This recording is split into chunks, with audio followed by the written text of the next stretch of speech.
부장검사 출신 한 변호사의 비밀 장부를 보면 비리의 고리가 너무나 넓고 또 깊어 보입니다.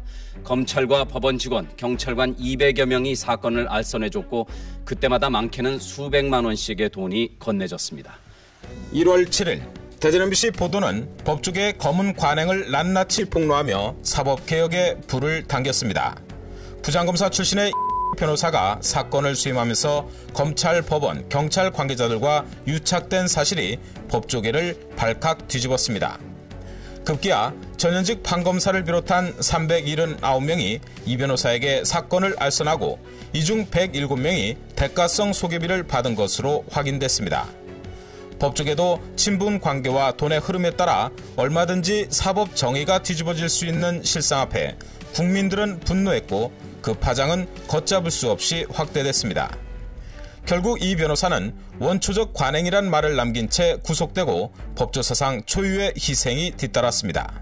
시민단체들은 법조비리와의 전쟁을 선포하며 사법개혁을 촉구하고 나섰고 변호사회는 무료 법률 상담을 확대하고 사건 브로커 차단과 전관예우 근절을 위한 감시 활동을 강화했습니다. 그러나 아직도 관행적 법조비리가 완전히 사라졌다고 보는 시민들은 많지 않습니다. 법조비리 사건의 당사자인 변호사는 보석으로 석방된 뒤 요즘 무료 변론 활동을 하며 바쁜 나날을 보내고 있습니다. 올 한 해 뼈를 깎는 아픔과 시련을 겪은 법조계가 새천년에는 새롭게 거듭날 수 있을지 아직도 국민들은 따가운 시선으로 지켜보고 있습니다. 지난 7일 폭로된 이종기 변호사의 비밀 장부는 전관예우와 사건 브로커 개입이라는 고질적 법조비리의 실체를 드러내면서 법조계 안팎을 뿌리채 뒤흔들었습니다. 김대중 대통령이 법무장관에게 엄정한 수사를 지시한 가운데 검찰은 비장한 각오로 칼날을 빼들었습니다.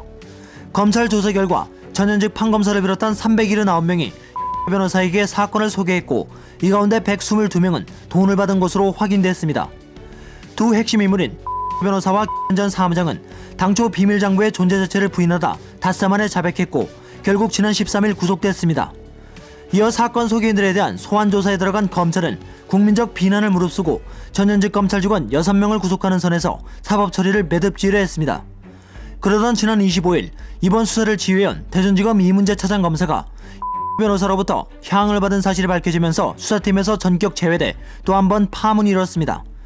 이어 터진 심재륜 대구고검장의 항명 사태는 검찰 조직은 물론 온 국민을 충격으로 몰아넣었습니다.